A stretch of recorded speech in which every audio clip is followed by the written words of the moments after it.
نحمده ونصلي على رسوله الكريم أما بعد فأعوذ بالله من الشيطان الرجيم بسم الله الرحمن الرحيم إن الذين يحادون الله ورسوله أولئك في الأذلين كتب الله لأغلبن أنا ورسلي إن الله قوي عزيز لا تجد قوما يؤمنون بالله واليوم الآخر يوادون من حاد الله ورسوله ولو كانوا آباءهم أو أبناءهم أو إخوانهم أو عشيرتهم أولئك كتب في قلوبهم الإيمان وأيدهم بروح منه ويدخلهم جنات تجري من تحتها الأنهار خالدين فيها رضي الله عنهم ورضوا عنه أولئك حزب الله ألا إن حزب الله هم المفلحون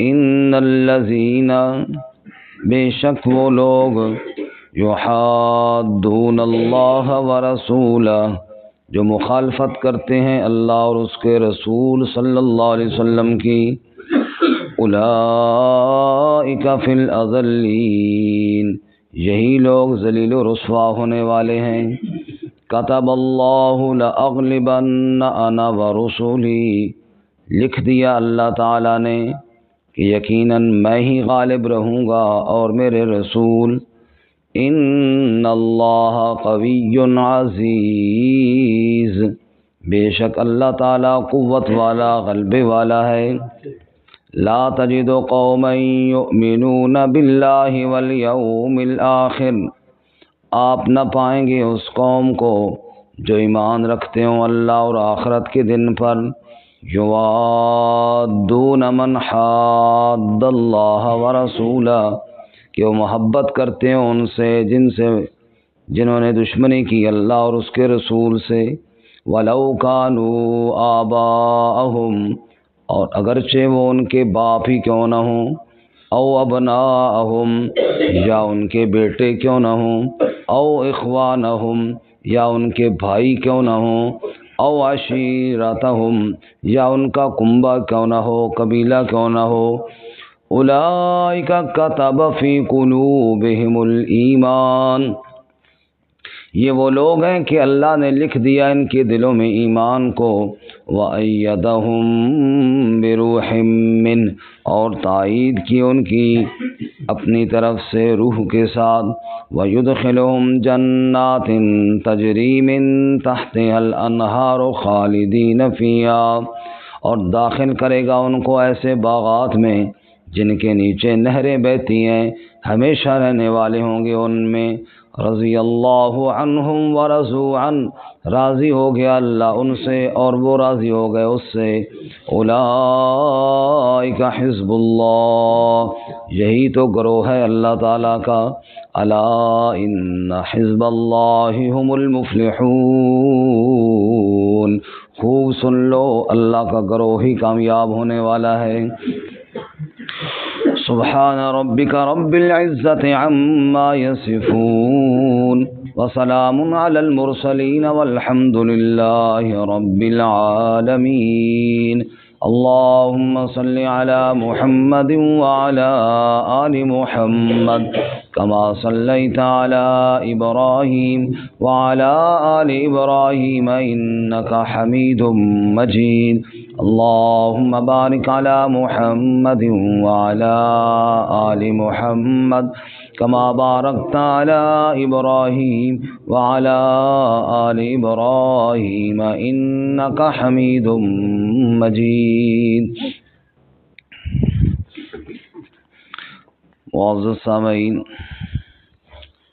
سورۃ المجادلہ آیت نمبر 20 سے لے کر 22 تک آپ کے سامنے تلاوت کی ہیں۔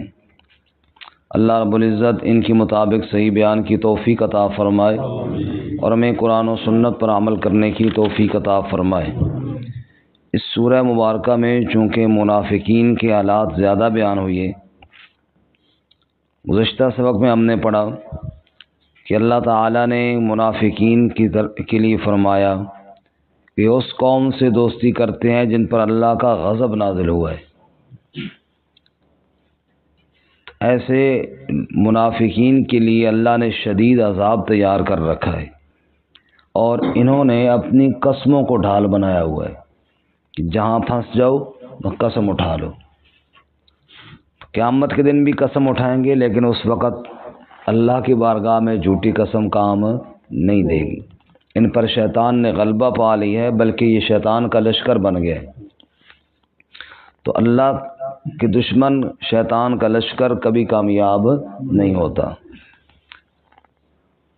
اسی بات کو آگے بڑھاتے ہوئے فرمایا ان الذین یحادون اللہ ورسولہ اولئک فی الاذلین، جو اللہ اور اس کے رسول صلی اللہ علیہ وسلم کی مخالفت کرتے ہیں، یہی لوگ ذلیل و رسوا ہونے والے ہیں، یہی لوگ ذلیل ہونے والے ہیں، ان کو عزت نہیں مل سکتی، کیونکہ عزتوں کا مالک کون ہے؟ اللہ۔ جب اللہ کی مخالفت کریں گے تو عزت کہاں سے پائیں گے؟ من کان یرید العزہ فللہ العزۃ جمیعا، جس کو عزت چاہیے، عزتیں سب اللہ کے پاس ہیں۔ اللہ تعالیٰ کے در پہ آ جائے عزتیں مل جائیں گی، اور اگر اللہ کے در پہ نہیں آئے گا، الٹا مخالفت کرے گا، ذلتیں اور رسوائیاں حاصل کرے گا۔ ان اللہ قوی کتب اللہ لاغلبن انا ورسلی، اللہ نے یہ لکھ دیا ہے، اللہ نے یہ فیصلہ کر دیا ہے کہ لاغلبن انا ورسلی، کہ میں ہی غالب رہوں گا اور میرے رسول ہی غالب رہیں گے۔ ہر دور میں مخالفت کرنے والے بالآخر منہ کی کھانی پڑی ان کو، اور ذلیل و رسوا ہوئے، اور اللہ تعالیٰ اور اللہ کے انبیاء، اللہ تعالیٰ نے انہی کو غلبہ عطا فرمایا، اور انبیاء کے ماننے والے ہی کامیاب ہوئے، باقی سب تباہ و برباد ہوئے۔ یہ تو اللہ تعالیٰ کی سنت اور طریقہ چلا آ رہا ہے۔ ان اللہ قوی عزیز، بے شک اللہ تعالیٰ قوی ہے، قوت والا ہے، غلبے والا ہے۔ اللہ کے لیے بندہ مخلص ہو جائے، دنیا کی کوئی طاقت اس کا کچھ بھی نہیں بگاڑ سکتی، کیونکہ سب مجبور ہیں، اور قوی صرف کون ہے؟ اللہ۔ سب مغلوب ہیں، اور غالب صرف کون ہے؟ اللہ۔ اس لیے فرمایا ان اللہ قوی عزیز، بے شک اللہ تعالیٰ قوت والا، غلبے والا ہے۔ یہاں تک تو حالات تھے منافقین کے، ان کو اللہ تعالیٰ نے بتایا کہ جو تم کر رہے ہو، جس روش پر تم چل رہے ہو، اس پر تباہی اور بربادی ہے۔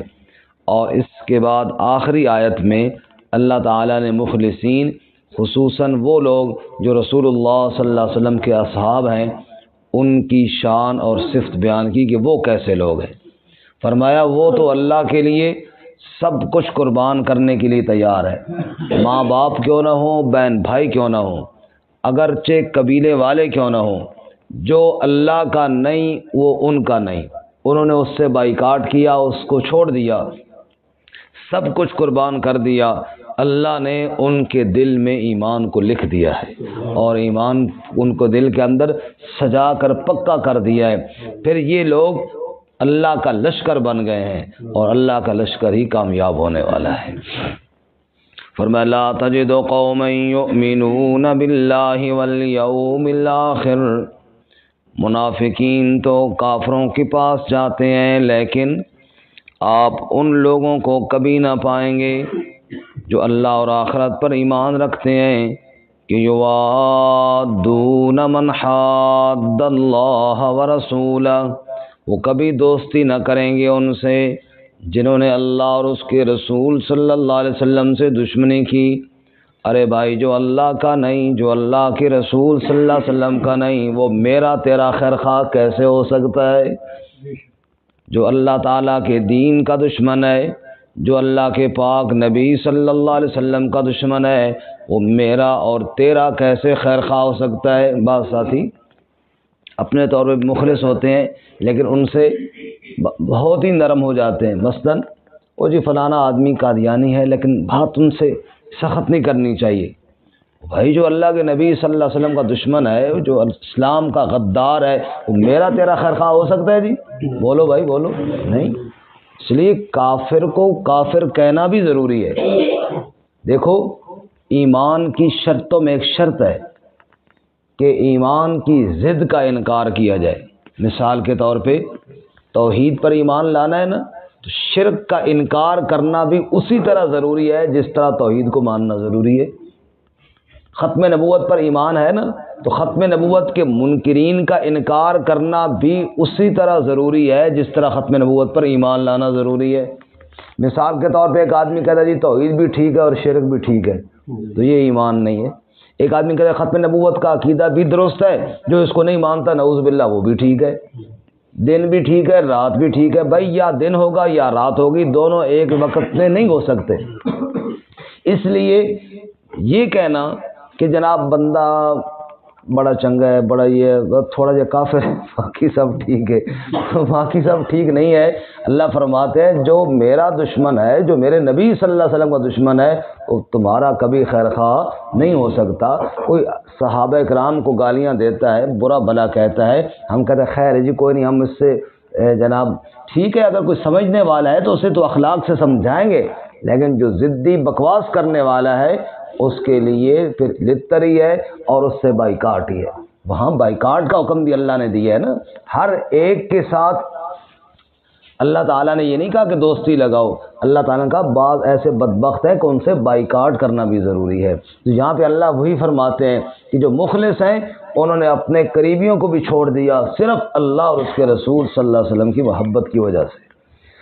اور میں آپ نہیں دیکھیں گے کہ وہ محبت کرتے ان سے، من حاد اللہ ورسولہ، جو اللہ اور اس کے رسول کے دشمن ہیں ان سے کبھی محبت مومن کی ہو ہی نہیں سکتی۔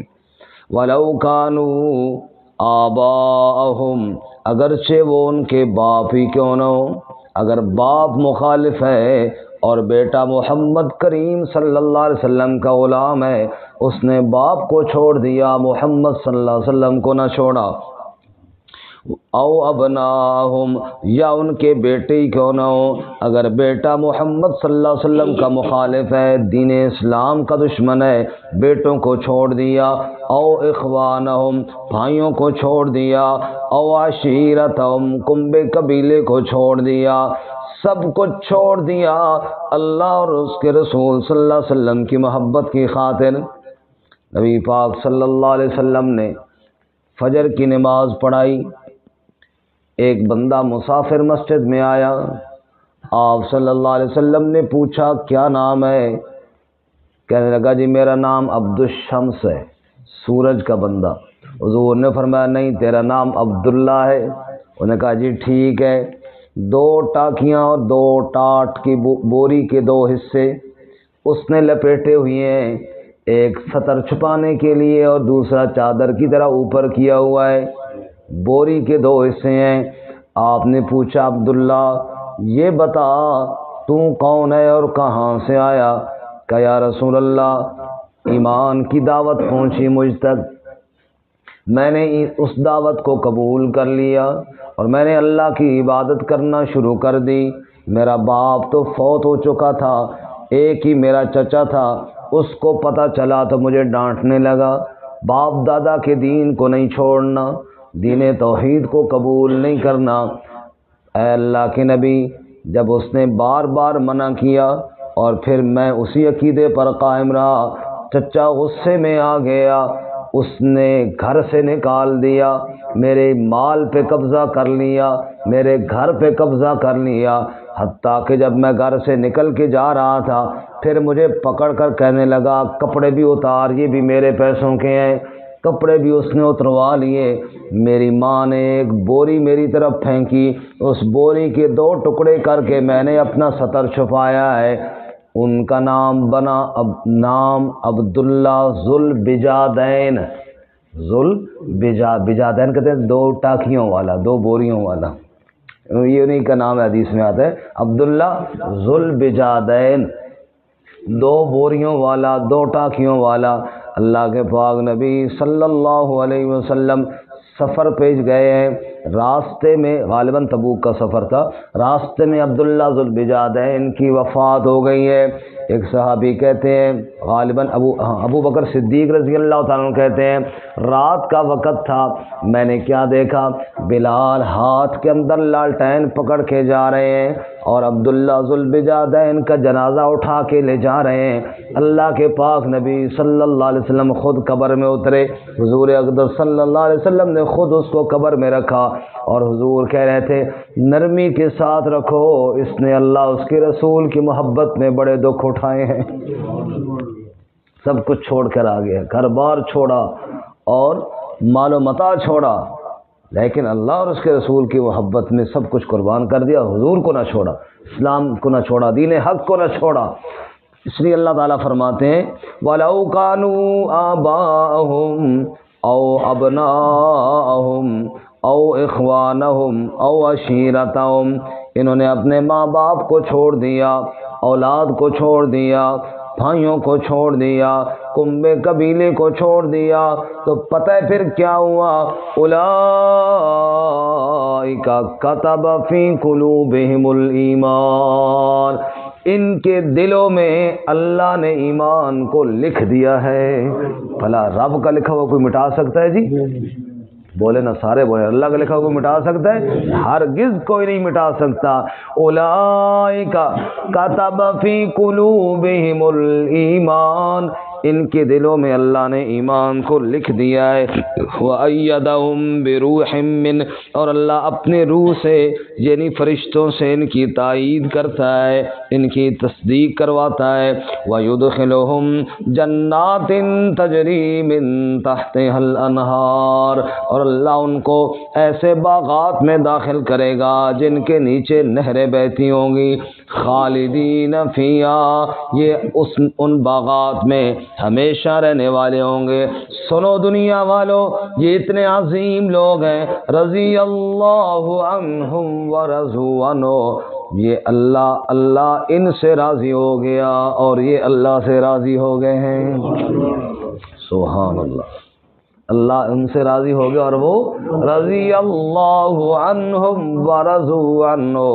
یہ جملہ یاد رکھو، اور کوئی بھی صحابہ کرام کے بارے میں اگر کوئی نازیبہ جملہ بولے جواب میں یہ بتاؤ کہ قرآن تو یہ کہتا ہے کہ رضی اللہ عنہم ورضوا عنہ، اللہ ان سے راضی ہو گیا اور وہ، اب اس میں تجھے بات کرنے کی ضرورت ہی نہیں ہے کہ انہوں نے یہ کیا اور وہ کیا ہو، بھائی اللہ ان سے راضی ہو گیا ہے، اللہ نے ان کے دلوں میں ایمان کو لکھ دیا ہے۔ تو جب رب راضی ہو گیا ہے تو مجھے کیا مسئلہ ہے؟ رضی اللہ عنہم ورضوا عنہ اولئک حزب اللہ، یہ عام لوگ نہیں، یہ اللہ کا لشکر ہے، یہ اللہ کی فوج ہے، فوج، حزب، لشکر، گروہ، فوج۔ اگر کسی میں جرت ہے تو پاکستان کی فوج کے خلاف بات کر کے دکھائے، یا کسی ملک کا آدمی ہو فوراً اس کو ایجنسیوں والے، فورسز والے پکڑیں گے نہیں پکڑیں گے؟ فوج کے خلاف تو بات کر رہا ہے۔ اللہ فرماتے ہیں تو اپنے ملک کی فوج کے خلاف بات نہیں کر سکتا۔ اولئک حزب اللہ، یہ تو اللہ کی فوج ہے، یہ اللہ کی فوج ہے، جو مخلص ہیں ایمان والے، جن کے دلوں میں ایمان لکھا ہوا ہے۔ اولئک حزب اللہ، یہ اللہ کی فوج ہے، یہ اللہ کا لشکر ہے۔ خبردار رب کے لشکر کے خلاف بھی کوئی بات نہ کرے۔ الا ان حزب اللہ هم المفلحون، اللہ کا لشکر ہی فلاح پانے والا ہے، اللہ کا لشکر ہی کامیاب ہونے والا ہے۔ اس میں ایک جملے میں رضی اللہ عنہم ورضوا عنہ پہ ایک بات یہ ہے ایک ہے اللہ کا راضی ہونا، ایک ہے بندے کا راضی ہونا۔ اللہ ان سے راضی اور وہ اللہ سے راضی۔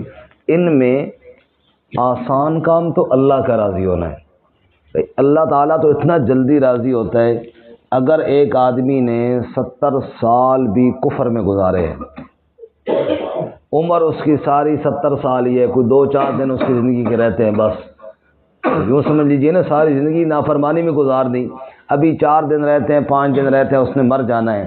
موت سے 2 دن پہلے، موت سے 1 دن پہلے، بلکہ 2 گھنٹے پہلے اگر وہ توبہ کرتا ہے نا، یا اللہ مجھ سے غلطی ہو گئی ہے، اللہ تعالیٰ راضی ہو کر معاف کر دیتا ہے۔ اللہ تو بہت جلدی راضی ہوتا ہے۔ انسان کا راضی ہونا بڑا مشکل ہے، انسان کی خواہشات نہیں پوری ہوتی۔ اب اللہ کا شکر ہے، میں آپ ہم سب اللہ تعالیٰ نے بہت کچھ دیا ہوا ہے، لیکن پھر بھی جب بھی زبان پہ شکوے ہوتے ہیں، وہ جی یہ چیز نہیں، وہ چیز نہیں، یہ حالات ہیں، وہ حالات ہیں، انسان جو ہے وہ راضی نہیں ہوتا۔ اللہ فرماتے ہیں میرے محمد کے یار اتنے سچے دل والے تھے، میں ان سے راضی ہو گیا اور وہ مجھ سے راضی ہو گئے۔ عبداللہ ذوالبجادین یہ نہیں کہتا یا اللہ میرا اتنا مال تھا اور میں جی ٹاکیاں لپیٹ کے تیرے نبی کے پاس، یا اللہ یہ کوئی چنگی گل تو نہیں۔ فرمایا نہیں، جو کچھ ہوا اسی پر راضی تھے، اسی پر خوش تھے۔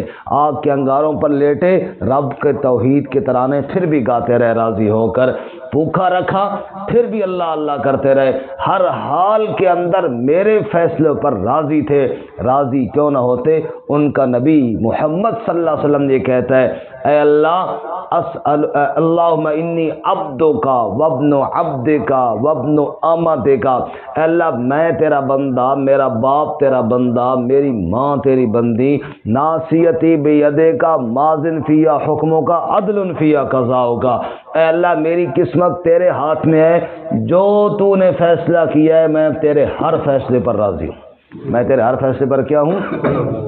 جب بندہ اللہ پر راضی ہو پھر اللہ بھی خوش ہوتے ہیں کہ دیکھو میرے فیصلوں پر میرا بندہ راضی ہے۔ اس لیے ایک دعا ہے حدیث مبارکہ میں آئی ہے، وہ صبح و شام کم از کم 3 دفعہ ضرور پڑھا کریں، رضیت باللہ ربا وبالاسلام دینا وبمحمد النبی صلی اللہ علیہ وسلم۔ میں اللہ کے رب ہونے پر راضی ہوں، اسلام کے دین ہونے پر راضی ہوں، اور محمد صلی اللہ علیہ وسلم کے نبی ہونے پر راضی ہوں۔ فرمایا اللہ کے نبی صلی اللہ علیہ وسلم نے جو آدمی 3 دفعہ صبح اور 3 دفعہ شام یہ کلمات پڑھے اللہ تعالیٰ اس سے راضی ہو جائے گا۔ اللہ کہیں گا یہ میرے رب ہونے پر راضی تھا، یہ میرے محمد صلی اللہ علیہ وسلم کے نبی ہونے پر راضی تھا، اسلام کے دین ہونے پر راضی تھا، تو میں کیوں نہ اس پر راضی ہوں۔ اور مرنے کے بعد قبر کے 3 سوال کون سے ہیں؟ تیرا رب کون سا ہے، دین تیرا کون سا تھا، اور تیرا نبی کون سا تھا۔ یہی 3 سوال ہیں۔